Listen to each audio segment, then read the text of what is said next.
things we're going to be covering this morning.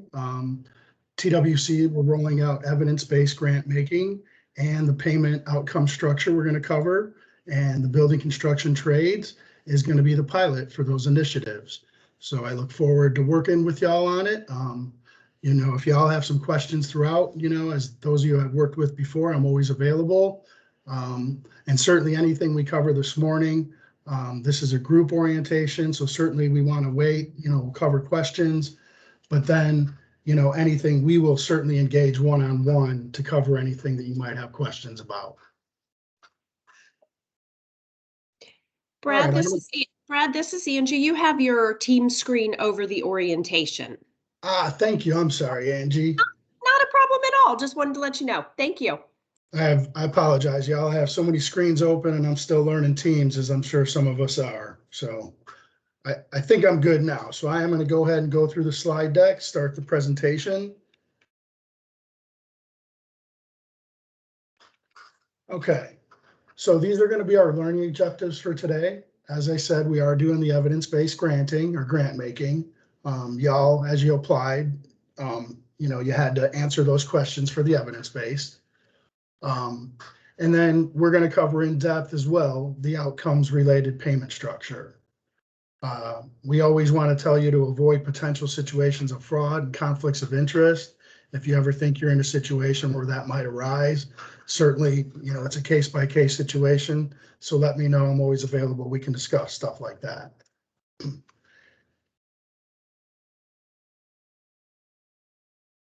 So here at TWC, we're a multifaceted organization, as you all know. We have our local workforce boards. I work in the home office right by the Capitol. And in the home office is where we basically develop the contracts. And so we basically, these are the four main entities. I'm in the workforce grants and contracts group. I will work closely with finance as we do your budget and your expenditures. Grants administration, they're always there to help me. They're the ones that got us rolling. They handle the solicitation and your applications. And we always have our Office of General Counsel when we get into those sticky questions we might have. This is the cover page. All of your grants are going to look very similar in the sense that this is your cover page and then they work, moving forward. Excuse me. And then those of you, I will say, if you've been doing business with us for a while, we have our old format, and then this is our new format where we basically take your application and we then turn it into your executed contract or grant. So we don't do a lot of paraphrasing or have to interpret what you're saying. We now just make your application your executed grant. And this is basically the order that the grant then goes in. We're going to cover some of these. We're going to cover, pretty fast, and then others we're going to spend a lot more time on. These are the special terms. I'll sometimes joke we have general terms and then we have special. I don't know what makes the special terms any more special than the general terms, but I would certainly say, make sure you know both your special terms and your general terms. I'm not an attorney. But anytime we have a question or if you have a question about a particular section, you certainly let me know or ask me about them.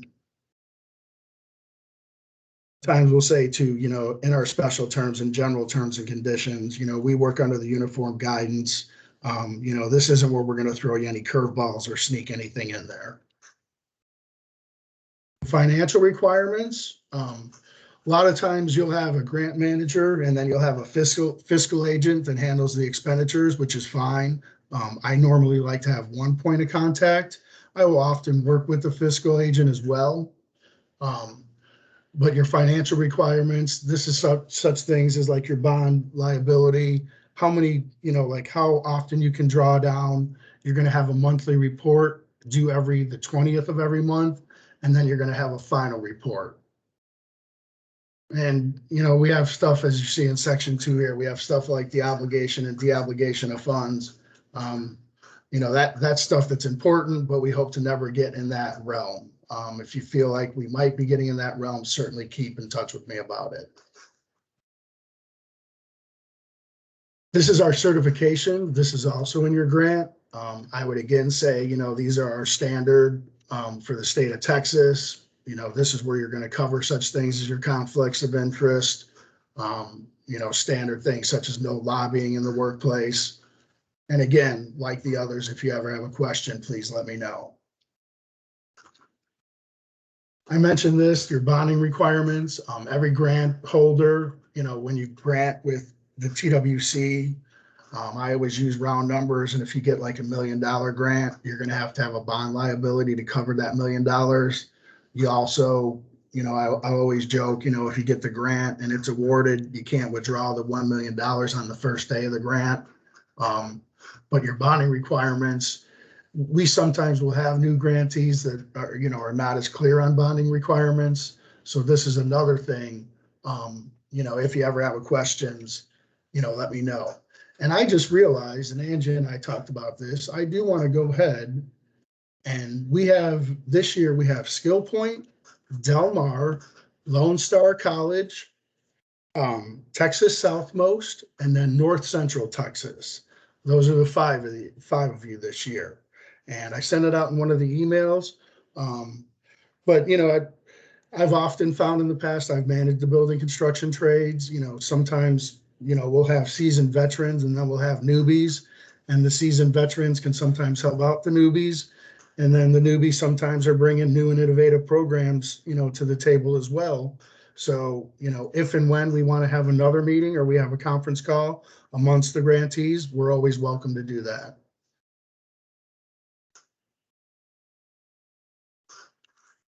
This is what I used to refer to as our attachment D. It's the uniform guidance. It's also in the contract, and most of the documents are Word documents that are then converted into PDFs. This is another one of the spreadsheets or Excel files where you'll actually see the funding sources. You know, so if you're a fiscal agent or you're being audited, this will have a lot of the crux of the information as to like the Department of Labor or what funding source we're looking at.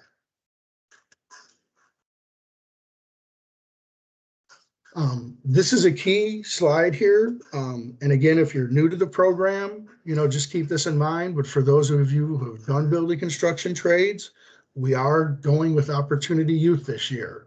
And it is an official, you know, federal definition. And I would say for most of you, give me 1 second. Sorry about that. So for our Opportunity Youth, the threshold is 24 years of age, and that is going to be the newest thing.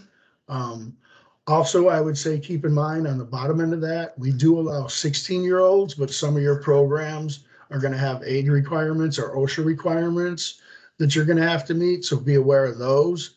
But this will be, you know, the population to serve. And we're going to cover more as far as documentation goes. But this is something we don't dictate how or why, but we will tell you that you have to keep documentation in a secure place. So whether it be online or in a cloud environment, or whether it just be old school in a filing cabinet in a locked and secure area, again, we don't get that prescriptive, but this is one of the things we will be looking at is eligibility and the documentation to ensure that the participants are eligible for the program.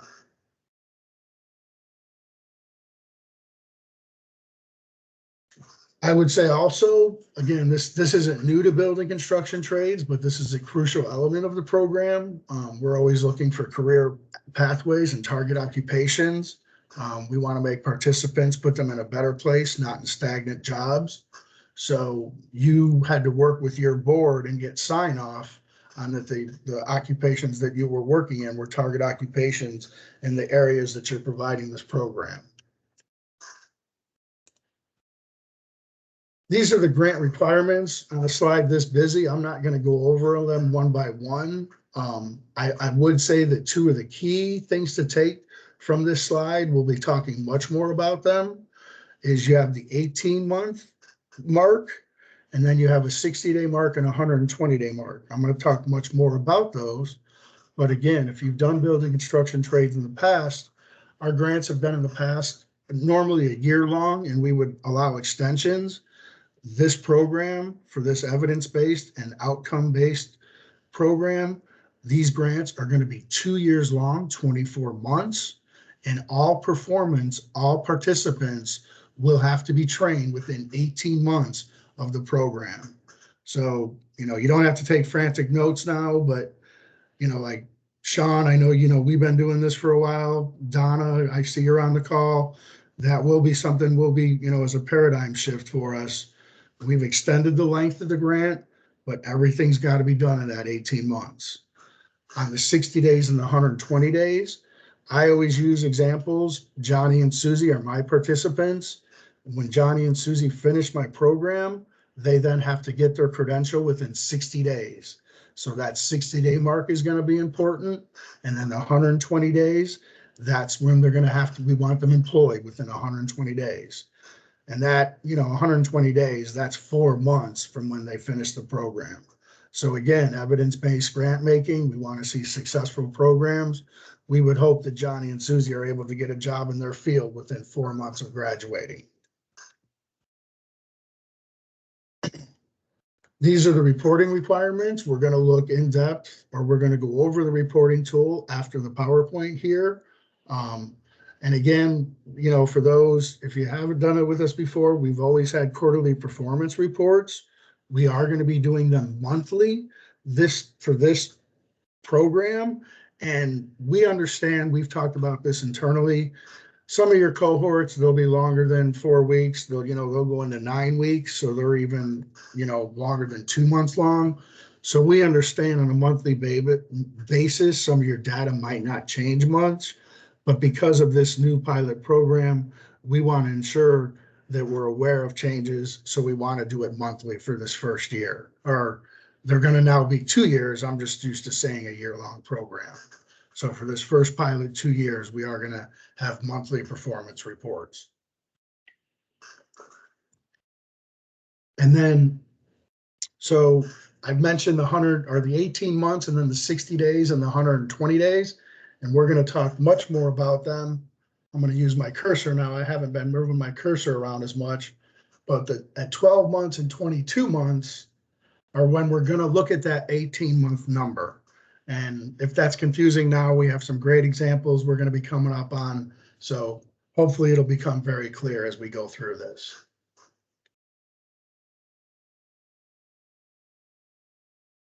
So, and this we're going to go over more in depth too in the reporting tool.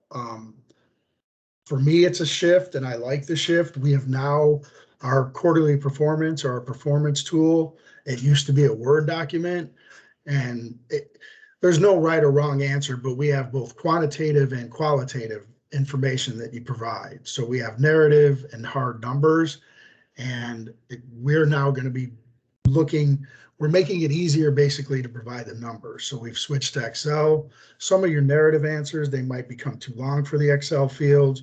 We can work with that, or we can discuss putting those into a Word document if you have a longer answer that does not fit in Excel. But these are some of the things we'll be looking at when we look at the tool. Your work plan was a part of your application. And I always talk from a teacher perspective. It's your lesson plan, basically. So, a good teacher has a good lesson plan, and then, we'll constantly be, referring or looking back at it.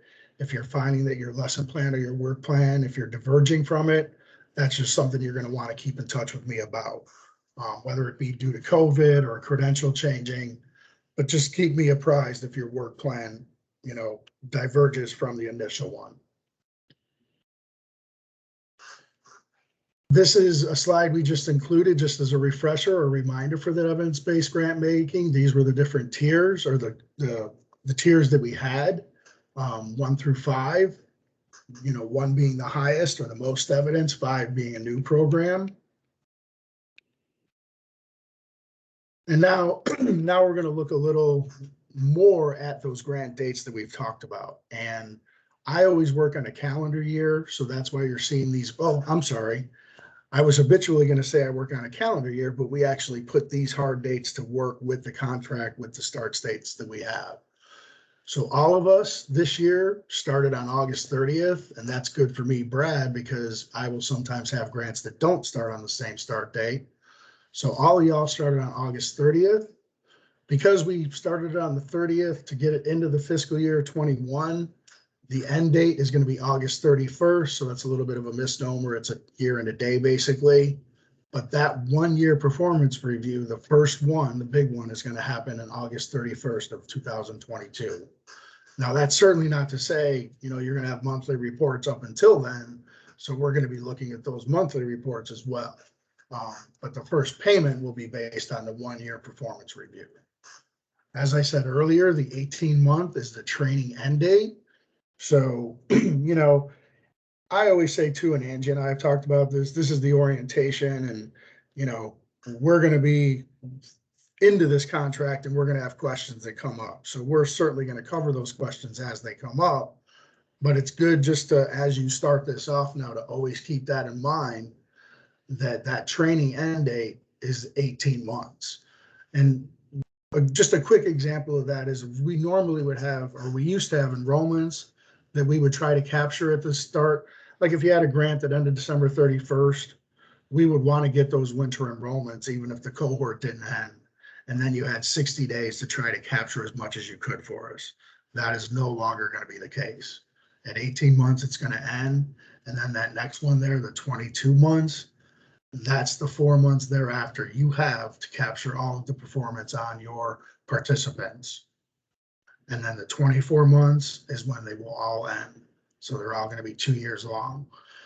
I can tell you now, because of the way they're structured, we see it unlikely as grantee extensions because of the payment outcome structure. So keep that in mind as well. In the past, we've granted extensions. We just do not foresee at this time granting extensions because they're already 18 months versus how long they were in the past. Okay, now this is a key slide. I might bounce back up to it once or twice. And again, I sent this all to y'all, and this doesn't apply to any of you directly because none of y'all have $100,000 directly. But this is the best way to start wrapping our head around the payment structure that we're going to do. Okay. So again, I always work with round numbers. We have a $100,000 award. I normally do 10 participants a quarter for 40 a year, but because we're doing the 18 months, I'm going to do 60 participants. And then this is, again, we're not, we have some new things like Opportunity Youth, but the core crux of our programs have not changed. And we have always had enrollments. We have always had, and this is the biggest one again for those of you who've been with me, is, and I love this, we are switching from enrollments being the number that we are going to look at to completers, okay? So that's, again, a paradigm shift. It's evidence-based grant making. I wholeheartedly support and agree with it.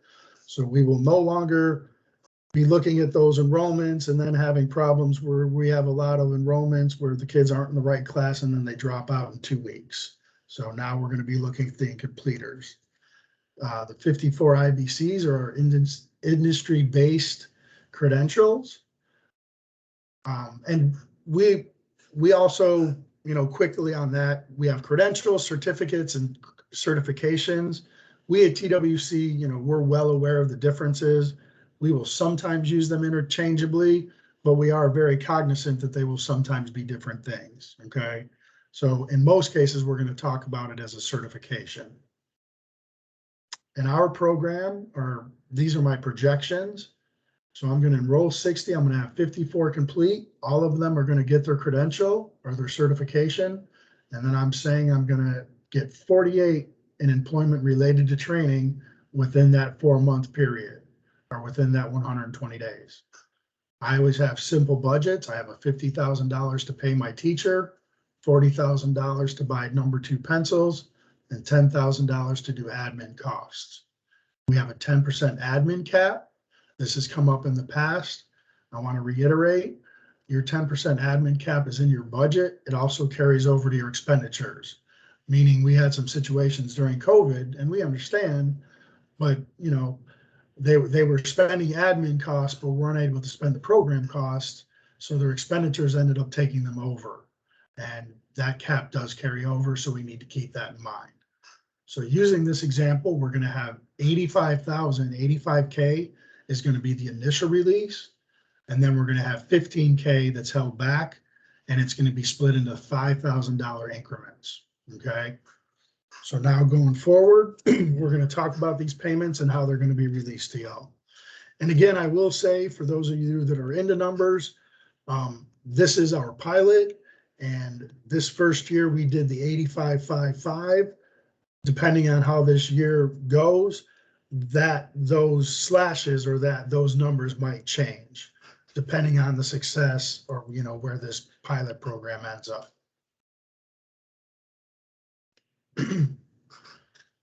So this RFA provides for cost-based grant awards for 15% of the award being conditioned on actual allowable costs incurred, okay?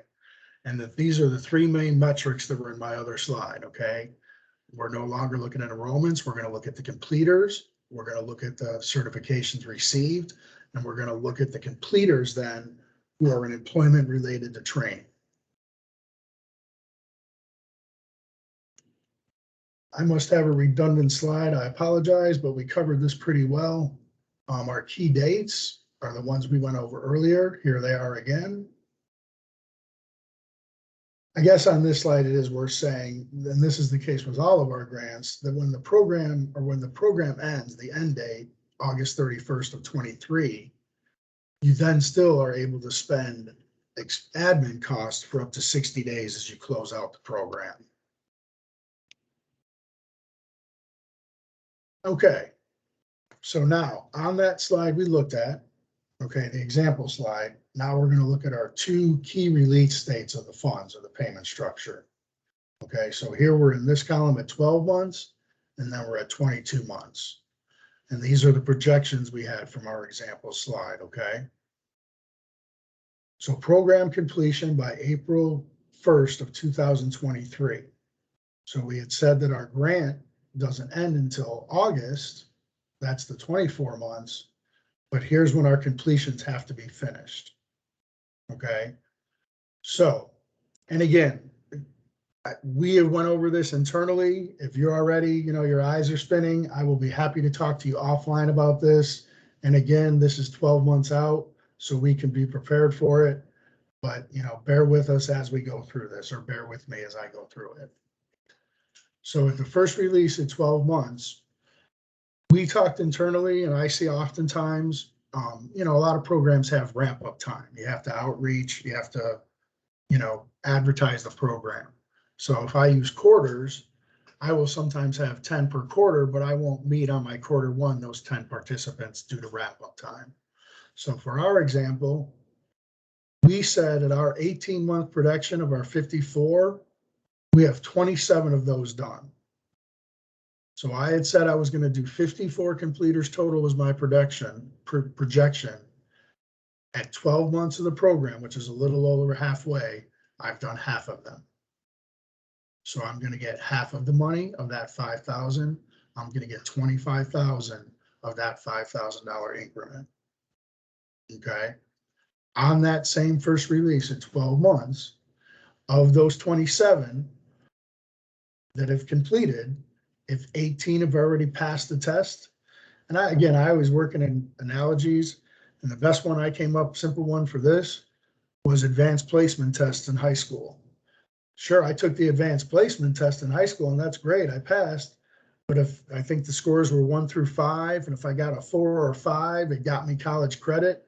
But if I got a 1, 2, or 3, it didn't get me anything. So sure, I can take the class, but now I have to get the credential, which is pass, you know, the credential to show.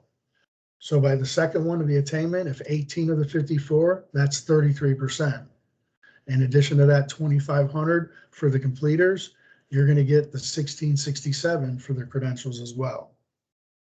Now, we're only 12 months into the program. We had said 48, we projected, so only 12 have already been employed. My first cohort went through, it was a successful program. They've already found jobs. So of the 12 of 48 that we're going to be, that's a quarter, that's 25%. So I'm going to get 1,250 of that 5,000. So that's your first release. This first column is your first release. Okay. Your second release is going to be at 22 months. Now, again, back to my analogy, I've talked to y'all before. I have Brad's welding school. I have a great welding school, my alter ego. all 54 of my students completed, so I have 100%. I'm going to get that second $2,500. So I got the full 5,000 of 5,000 for the completions of my program. I also had 51 attain their credential, and this is where that key, that 60 days comes in. I had 51 of 54 attained, so 94%. And now I got the 1667 on the first payment. I'm going to get another 3055. So it's 4722 total of that $5,000 payment. On my last one, this is where, my number dropped from the 54 to the 48. I actually, and we're going to talk more about this, again, my program is very successful. I have a great working relationship with employers in my area. All of my welders always get hired. So 50 of 54, I actually exceeded performance. But what I'm getting at with this slide is we have our projections. If we then exceed performance, you're not going to get more than the 5,000. So 104% of performance gets you the full 100% of that last $5,000. There are no bonus payments is what we're showing here. So 85% is available immediately, the 85K. And then, this covers some of what we covered on that slide. And then this gets into the granular. Grantees may calculate individual draws. This is when you get into the cash draw stuff. So, we can generally talk about cash draws. This is the 3 days. You have a 3-day average. You cannot do, like draw down, basically the whole grant award at the beginning of the grant. And this last one here, this last one, it says if the grantee's actual allowable expenditure totals less than 85% of the award, payments under this portion of the award shall not exceed the actual allowable cost incurred. So that's where, we're not going to be giving you more money. We want to see excellent performance, but you won't be getting additional funds.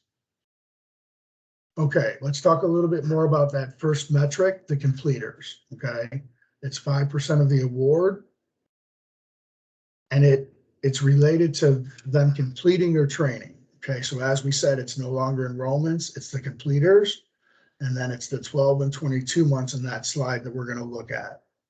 And there's the 27 of 54 that we went over, and it shows the 2,500 that they got. For the second, the credentials and the certificate attainers, there's the 60 days after they finish their class. That's how long they have to get it. And we're going to talk about the documentation it will provide as well. That'll be in future slides. So again, there's the 12 and the 22 months, the release dates. And there's where you see the 51 of the 54 at 22 months. And how we come up with that figure. The third metric, this is the employment related to training, the last 5% of the 555. And here's the 120 days. So at 12 and 22 months, it's always going to be the 12 and 22 months, and we're always going to be looking at that 18-month target. And here's where you see my program, I did well versus my projection. So what if you exceed or do not meet performance? How does spending relate to performance? As we covered, no additional money will be available. But if the grantee does not achieve 100% of its target for any of the 3 metrics, the maximum amount available under the corresponding 5% performance money for that metric will be reduced proportionally, regardless of actual costs incurred. So basically that's saying if you overexpend on those 5%, we're going to bring it back down related to your targets. So, and again, this is where we're talking, this is 12 months away. So, I will be in the trenches with you when we get near that time. So we will be looking at those payments, to see where we're at. And then conversely, total grant funding cannot exceed actual cost incurred. So that basically just reiterates what we talked about excellent performance. Okay. I just set off my Google Assistant as I was talking to y'all. I apologize. Scary new world we live in. Okay, so we, TWC, we have a documentation log for many events, and it certainly will be helpful for y'all for this, but this is where we will be getting into the evidence-based documentation for each metric, okay? And now, this goes back to what I said earlier about eligibility, about not being prescriptive, about what or exactly how you secure that eligibility documentation. In that same vein or regard, we don't have any one way that you have to provide it to us. We have a couple of examples here for each that we think are good examples, but if you have a different way or you want to provide or talk to me about getting the information to us, we can certainly explore that. So for instance, completers of my program. My welding school, I have 10 participants in my first cohort. If you want to send in the 10 report cards, but something that shows that you had those students complete the course, whether it be a course completion transcript, if you give each of the students a certificate for them participating and passing or completing. And then as you see there for C1, C2, C, and 3C, that's what I just talked about. Anything else we decide is acceptable together. For credentials and certifications, normally my alter ego welding school, we have a union shop, we certainly have a certification here in the area. So I would be able to provide a welding certification from my locally, recognized organization. And then an official copy of the actual credential, that might entail getting with the student or participant. Sometimes that's not as, easy to do once they're gone from you. And that's again why we allow for 3, something that you want to run by me. Employment related to training, we have a Wade record verification system. I can help you with that if we ever, when you get to that point. And again, a copy of a pay stub, that might get a little more sensitive with a participant. We understand that. You can always ensure your participants, at TWC, we work with, personal information always, we take good care. We have personal information on lockdown. So you won't have that concern about, social security numbers on a pay stub. But this is, this is one that when and if you get to that situation, if you want to talk to me about what you're putting together as your portfolio or as your documentation log, I will be happy to review it with you. I spoke on the monthly reviews earlier. This is some of the things as we talked that we'll be looking at. And we won't always, cover everyone. This is a may include but not limited to list.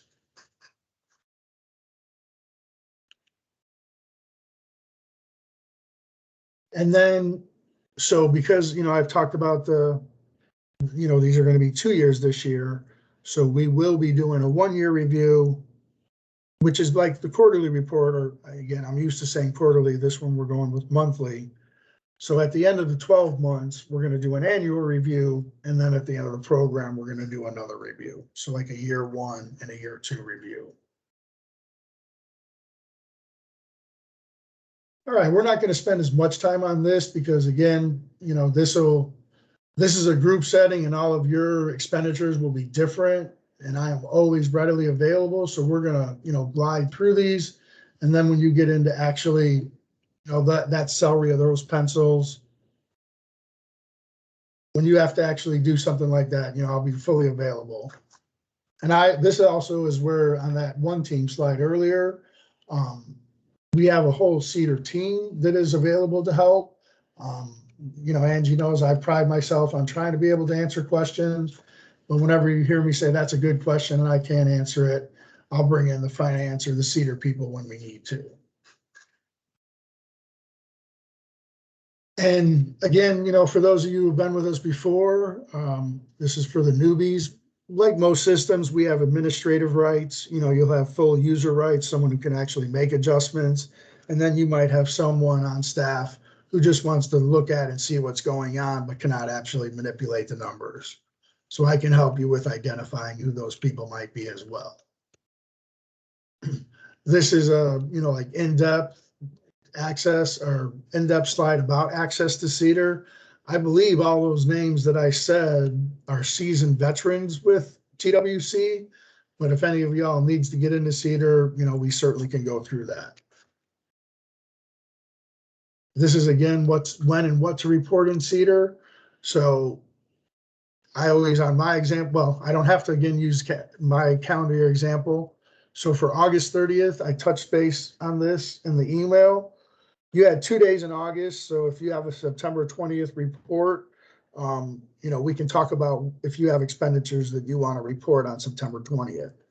But for most of y'all, or for these grants, September is going to be the first month where you might incur expenses. That report is then due the following month, the 20th of every month. So it's October 20th. You'll then have a final report that is due 60 days after that end date. So that August 31st of 23, 60 days later, that's what, September, August 31st, when you will have to submit the absolute last final report in Cder. Budget adjustment versus budget amendment. The biggest thing here I would say is using my example earlier of the 50 to 40,000 and then 10,000. We basically have a 20% threshold. So, if you told me that you were going to buy $40,000 in number 2 pencils, and then you suddenly tell me you're going to pay that teacher $80,000 versus $50,000, that's going to take you over our 20% threshold. That's going to raise a red flag just in my mind as to why we didn't right size paying the teacher in the first place. So that's just such things to be aware of. But, anytime if, as the program goes on, we understand that your budget was part of your application, was projections, and we might have to make adjustments throughout. Or not throughout, but we might have to make adjustments. So if we do have to modify a grant, if it's in a budget adjustment, that might be one way. Like most places, TWC, Texas Workforce Commission, we have all kinds of acronyms. Our CAR is our Contract Amendment Request Form. I normally will tell my grantees, our CAR form is a Word document. So normally if you have a question, we're going to start it off in an email. And then I will normally take the first stab at putting our information or what we've discussed into the CAR form for you to then vet and make sure we've caught the issue. If we do have to do a CAR form, whether it be for, participants, a credential, if it's HVAC and the credential for HVAC in the area has changed and we need to amend it, we then will put it into the CAR and I will recommend approval or not recommend approval. We certainly want me to be recommending approval, and I then send it up through management for approval.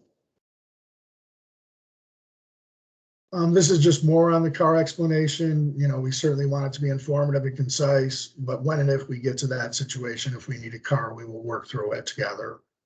And I will always tell my grantees, it is always a draft until we decide together it is no longer a draft. This is what the actual form looks like. And this is where I'm talking about. This is, this is a Word document. And the crux of the information will be put into this area here. This is where you see the recommendation or my recommendation. So I have been in situations where a grantee will say, Brad, I understand you don't recommend, but I still want it to go forward. So this is the process. And then you can see thereafter, it then goes to Angie, and Sandra Williams is now in this position, but it goes up through our review process. So this is another question that will come up. I've had this come up a lot during grant development. For single audit, I mean, the threshold, the main threshold is a 750,000, $750,000. And it's not just for this grant. So if you're receiving federal funds, all of your funds, comprehensive, cumulative is over the $750,000, you then would kick into the single audit phase. But this is again, all 5 of you are going to be in different situations. So we can, if you have questions about this, we can talk about them one-on-one. These would be some common audit findings.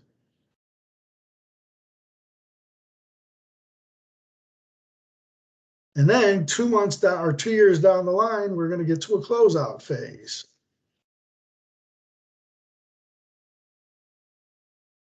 So this speaks to the modules. You know, in Cder, when you log into Cder, again, we can do it one-on-one, but on the left side of the page and the drop downs, there's, you know, some great training modules. I believe there's 11.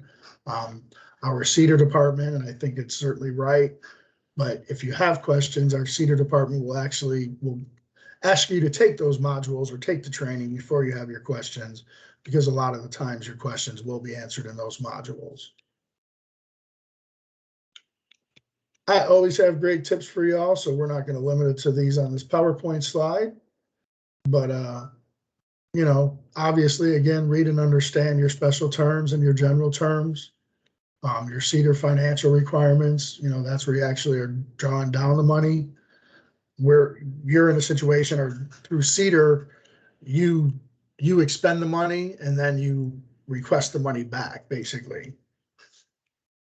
I didn't say that well, but it's an expenditure system. So those of you in the fiscal world know that.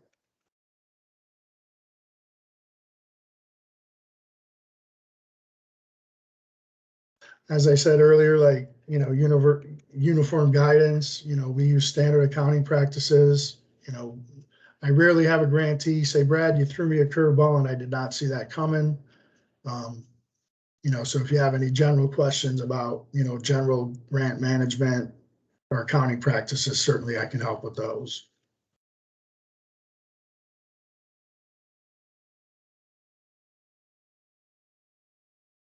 So always first and foremost, you know, as I said, we have our payables Cder team that can help out. If we have a sticky legal question, certainly our, you know, legal team is there for us. And then there's the the link to the financial manual of grants and contracts. All right, I'm gonna, you know, I'll be honest, I don't even know how to unmute everyone. So if anybody has a question that's for the group now, we've made it through our presentation. So now is a good time. I think we have, you know, plenty of time where we could cover some questions. I already see a hand there, sir. Go ahead, Mr. Mendez. Yeah, I'm Arnold Mendez, program manager at Del Mar College for the grant. I have a couple of questions. One question is, one of the parameters is having these completers employed. Is there a stipulation on how long they have to be employed? Let's say they're employed for 3 months and decided they want to go into medical school. Is that still a completer? You know, that's a good question. And the short answer is no, we do not have a longevity requirement at this time. Okay. My next question, and this is I'm new to all this. This is my, you know, first time working with TWC. Our tentative start date was August or September the 30th. We're trying to start tomorrow with a cohort. Are there any pre-registration requirements for us before we put people into the class? In other words, do we have to do anything paperwork-wise before we put people into the class if we want to tomorrow? Okay, so that is a good question for everyone. So to that, sir, I would say, you know, like you there at Del Mar College, a lot of y'all, you're going to be up and running whether you receive this funding or not. So right. we don't ever want to be a hindrance to that. So if you have a class that's on a go and this grant has started, you have access to your funds, you go forth and be merry and you do what you do. Okay. And if there's, now that said though, this grant requires that they be opportunity youth. You know what I mean? So so that kind of stuff, you know, I can't let you slide on that kind of stuff. Sure. But I can't, you know, oh, well, Brad, I got to do this form and now I can't do my class because of this form. No, we'll get the form done. You do your class tomorrow. Okay, very good. Thank you. Thank you. Right. Brad, this is Donna Uptergrove with NCTC. Donna, you don't get to ask any questions. Please, you know I have a multitude of them. Actually, you did a great job. I do have a question about completers and employment and the timeline. If Sure. we have students that are in a program and it's a 5-week program, and a student will complete within that 5 weeks, but they actually get their job during the 4th week in their training. Are they still, 1, counted as completers, and 2, does the employment count even though it came 4 weeks into their training but before they were completers? So, all right, y'all, I mean, first I'll say this is an inexact science. Now that said, to me, Donna, what you're describing, and I still call them the old, like the deli shop or the sandwich board help wanted jobs. I just started my nursing program, and then I was just walking down the street, and this place is hiring for like $22 an hour, and it just says it in the window. And I walk in and I'm like, I'm going to take this job for $22 an hour. I don't care if I have a free nursing program. Now, maybe that's not exactly what you're talking about, because this $22 an hour job is actually making sandwiches for this deli. Now, I'm probably not going to make $22 an hour making sandwiches, but we're going to go with this example. So that person, if he is in your cohort and he's in school and you then lose him, I mean, you lost him or her. Now, if you lost him or her to employment related to training, that's where we're going to have to write it up and see if I can get us credit for the number. But I fear that what you just described is going to be a loss. We want completers. We need completers. So, and again, we talk about this a lot internally. I'm sure y'all go through this at your schools as well. We don't want to skim. We don't want to turn people away, because we don't think they're going to be good for the program. We want to be inclusive, but we do have to keep in mind, yes, we want you to make it through this program, not just enroll in this program. Thank you, Brad. Also, in that a similar scenario, can a student get employment in the field that they're being trained in before they complete? Let's say they go ahead and complete, but they're also working in that field. Can we count them as completers, employed, and then also if they receive their certification, the IBC? I mean, you're asking the sticky ones. I mean, I'll be honest, I would say we're going to have to look at as they come about, because again, these, like the opportunity youth, one of the definitions of opportunity youth is like they're out of touch, basically. Yes, sir. They're basic. So, we want those, I think, Don, I've talked to you about this before. Johnny for me is from the Breakfast Club. He's Judd Nelson from the Breakfast Club. So he's a great example of what we're talking about. He is a great example of opportunity youth. So I want to do the best I can to keep him in the program. Now, and again, my example works for this. If he's in my welding school and, he's got family in welding, or he's in and around the welding world, if I can get him out of my school into a welding job, that's great. But again, I've got him in Brad's welding school. We want him to complete the school, and we want him to get the credential to be a TIG welder. And if he didn't need all that, we didn't need him in the program in the first place, So it's just, you're hitting the sticky ones. We're going to lose some. And that's why on my example, we've always had that slope, you know what I mean? That attrition. We know there's going to be attrition. We know we're going to lose some. Just successful programs, we don't want to see losing as much as others. So, if we get 60 in the room, we want to get as many of those 60 through as possible. Agreed. Thank you for clarification. Appreciate it. Really, and too, Donna, that what you're describing there, that's going to be I would say certainly monthly, we're going to want to start tracking it correctly. So when and if that situation arises, that's going to be like a real world. These are the facts. How do we address it? You know what I mean? It's hard to talk about those examples until we actually have the person and we see the job that they took. Yes, sir. Thank you. These are good questions. Keep them coming.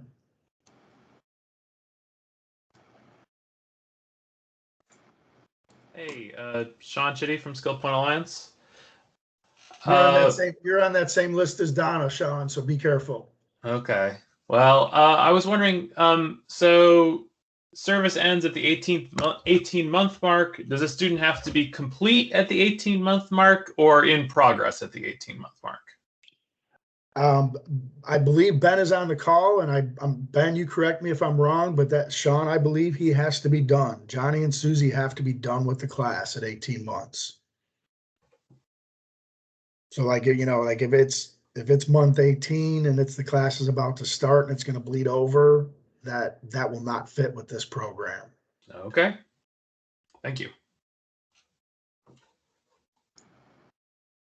But on the other side of that, that's why we want right size numbers or projections in the first place.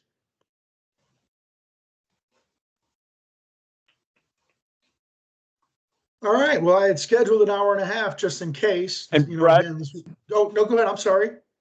Brad, this is Ben. I just wanted to jump in and add one little feature to that. 18 months is when we stop counting for the outcome-based payment. Services are still allowable activities after 18 months. They just would not count to the outcome-based payment.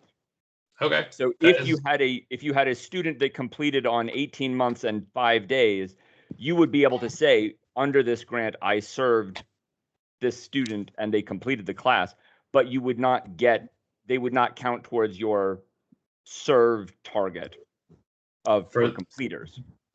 So for the 5% or in general? For the 5%, that Okay. 5% outcome-based payment based on completers, 18 months is when we stop counting for that calculation. Okay. All right. Thanks a lot. That is super helpful. I would not have thought that was the case. Brad, it's Donna. I have one more question. Yes, ma'am. You had mentioned that admin costs can be used after the 18-month period, the 18 to the 24-month period. Can program costs be expended after 18 months if those program costs are aligning with assisting students in getting employment after they become completers, and also with their industry certification attainment? So let me be abundantly clear on that. Let me go back up to that slide that I repeated actually. I actually like this one better. So, okay. So to your question, I want to be abundantly clear, y'all. So your grant, what I want to talk about first is the 23rd and 24th month, because you have the 22-month payment and then you have the 23rd and the 24th month. And that kind of goes to Ben, what Ben was just talking about still providing services. So Donna, to answer your question, you can spend program costs all the way up until August 31st of 2023. So it does not end. I'm going to use my cursor again. You know, what you just asked, 18-month training end date is March 1st, but you still have 18 to 24 here. That's 6 months. You can spend program costs. It's only the bonus payment that Ben was just talking about, or that we've been talking about. It's only the bonus payments that are going to be released or available for month 23 and 24. Okay, that's where it gets a little convoluted, but that full 85%, the 85K in my grant example, that's always available for the full 24-month length of the contract. Then when the end date happens here, oh, I thought that was going to highlight that, not move my slide. So on August 31st, though, you know, like you know, you have the spreadsheet, you have payroll, you know, the admin, you have to count how many. You have to go into the supply room and say, how many supplies do we have left? So those are the admin costs that you can still incur after the grant end date. But to your question, the program, the 18-month to 24-month, the 18-month has nothing to do. No, you do not have to stop spending program costs. Perfect. Thank you for that clarity. And two, also, you know, I've been at this long enough, you know, sometimes there's questions that are good for the group. And then there's sometimes they're, you know, Brad, this one is particular to me and I don't really want anybody else in my business. So, you know, we're up and running, y'all. So, you know, you got my name, my number. So, you know, as early as right after this call, if you're like, Brad, I want to continue that conversation, you know, we can continue the conversation, or if we want to do a one-on-one orientation, you know, we can set that up quickly as well. And there's one more hand up. Oh, Mr. thank you, Ben. Eller? I'm sorry. Mr. Ellers, this is Rachel Benavides with Del Mar College. Hello.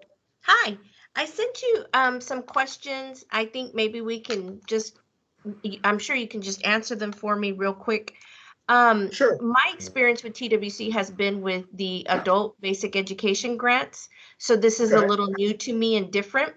I just Sure. want to clarify that there is no data entry into the team system, and that there's no use of the Pearl form, that this feels a little bit different. Is that correct? Yeah, and you know what? I apologize too again. It is, and I'm going to now pull up the reporting tool. Give me 1 second, because this will help as we look at it. And I'm also wondering about SOPs. You know, does this grant require that we have those SOPs in place in reference to the PII, to the way that we're going to collect the data, all of that information? Very good question. So, okay, so for instance, like if we were to do an audit, or our sub-recipient monitors were to come out and look, they would want to see your procedures, but they're going to look first and foremost at your documentation. So if your documentation is not in order, then that's when your SOPs are going to come more into question. Okay, does that answer that? Yes. And I apologize. I do remember the questions. If you want to go over the questions, I have so many screens open right now, and I was trying to stay true to the the presentation. But if you want to go over the questions you had, if we haven't answered all of them, please go through them. I think that was it. I was just concerned with use of the Pearl form, access to Teams. Let me see, let me find. So I asked if we were required to use the Teams enrollment intake form, which is Pearl. And so we're saying no.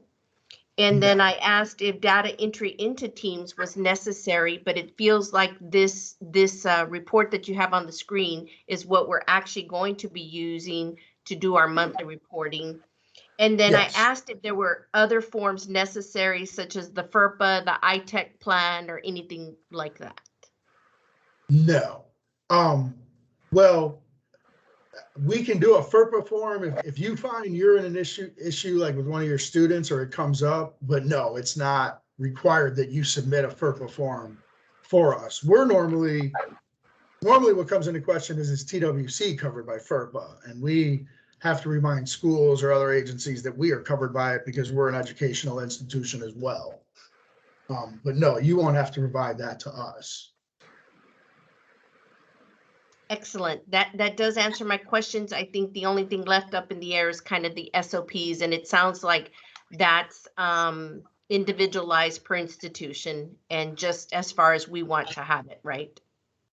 Yeah, well, so like SOPs for collecting documentation, for instance, like we had the documentation slide up there.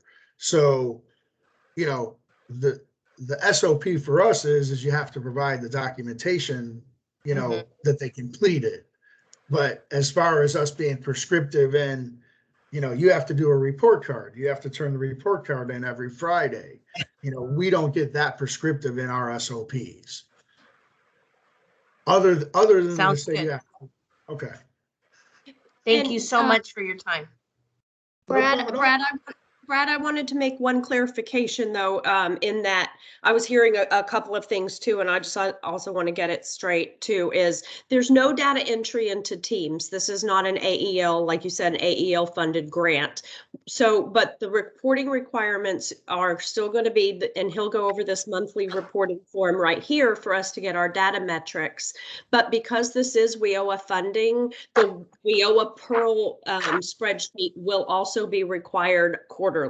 So there is quite a bit still of the WIOA data elements that will need to be gathered because it's WIOA funding and submitted. And I believe, Brad, if you'll correct me, I believe that is submitted quarterly for the participant information.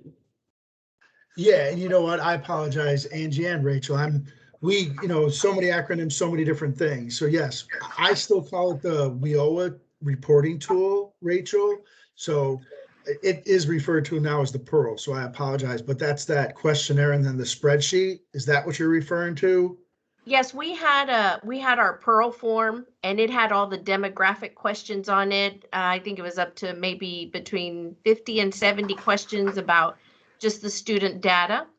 Yeah. And so that was kind of what Mr. Mendez was referring to, is whether we needed to collect that data prior to enrolling the students. So you're saying, yes, we do need to use the Pearl form then? Yeah, and let's after this, like this afternoon, I want to make sure that we're talking about the same form. So let's, if you can send that form, or we'll set up a call to make sure we're talking about the same form. Yes. Absolutely. Yeah, and I guess what I'm getting at with that is like, that's a good instance. Like, if the class was to start tomorrow, they don't have to fill it out before they start the class. You know what I mean? They can do it in week 2 of the class, for instance. It's just information that we need from them.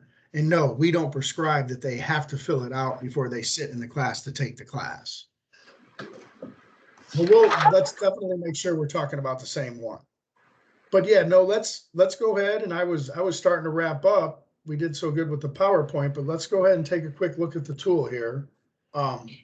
Brad, I just wanted to make one more point, and I Sure. think it's in the presentation too. And I think, of course, everybody's read their grant and the original solicitation and evaluation. But I just wanted to point out again that this is also because it's a 2-year pilot. We are in the process of getting an independent evaluator that will be working. And again, it's all in the grant, but it's high level, because at this point we don't know exactly what information and data that they are going to want.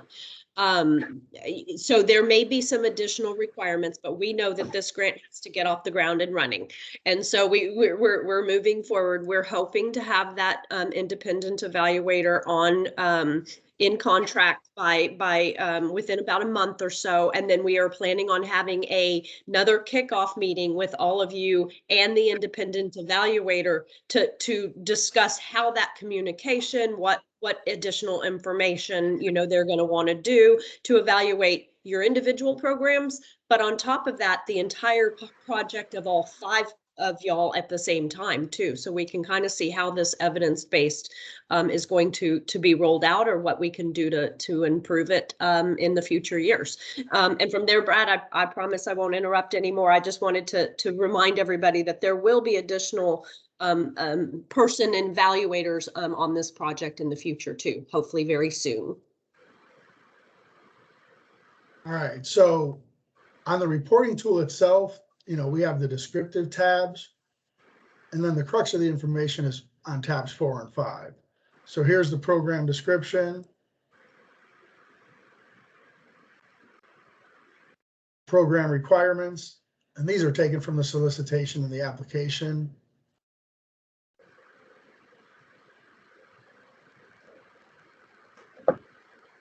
And this reminds you of the deliverable table, what you'll be providing.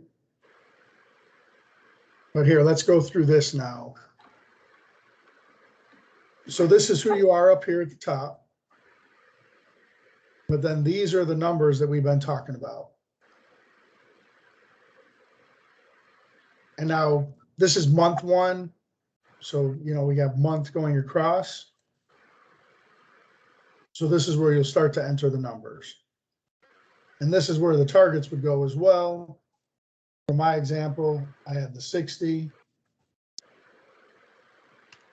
And then I would put my 54. I said I was going to have the 54. And now this is the first one where we put the 60 days, but after the 60 days, like Ben just mentioned, if you had someone that finished 5 days after the 60 days, for instance. So we are allowing you still to get the credit or the number for them.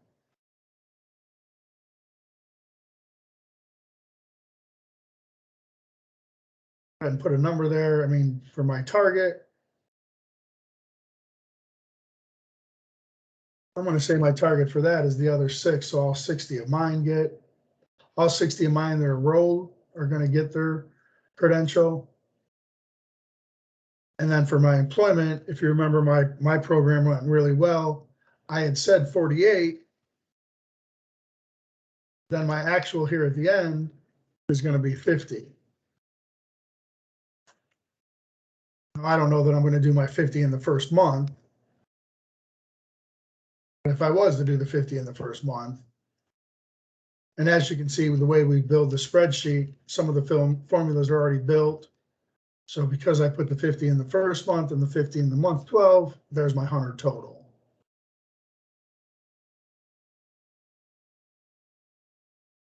Similar to the other metric with the 60 days, if you don't finish it within 120 days, we still want you to get credit for it, even if it comes in after the 120 days. And then we kind of hinted on this, but we might just lose some people in our training program to just find a better or a different job. But we do want to know about those as well. And then from the wage records and pay stubs, we're going to get our average hourly wage. And from there, this is where you move down. Again, for those of you who've done them in the past, this is our old format, or it hasn't changed. It's just you used to do it in a Word document. Now you'll be doing it in this Excel document. And this is what I talked about earlier. If you're finding that it's just the cells, or you have a story that's not fitting well, we can always say see Word document or see attachment. But we'll cross that bridge if we have to. But this then goes down and covers it by month. And this is as we talked about, like you can see here, month 6, question 3, beginning or ending this quarter. That question is asked every month. So we understand if, we didn't have any classes start this month.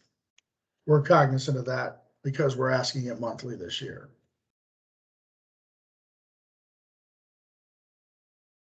Year 2 is the same as year 1.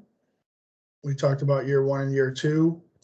And then the final report is the last tab. I would say that the final report still is your chance to tell your story. It's a little more of a narrative about the program.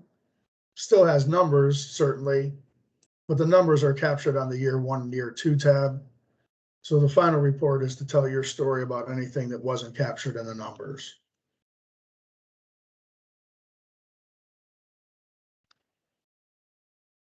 List of employers that you're working with,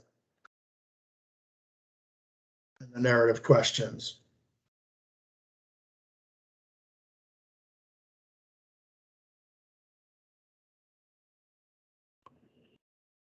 All right.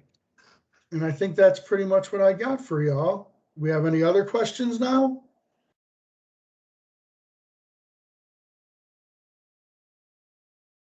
All right, I'm going to actually take that as a good sign then. So y'all have my name and number. Rachel will be talking about this Pearl. Make sure we're on the same page about that. And everyone else, I look forward to speaking to you real soon. Everyone have a great day. Thanks, Brad. Not a problem at all. Thank Thanks. you. Thank you.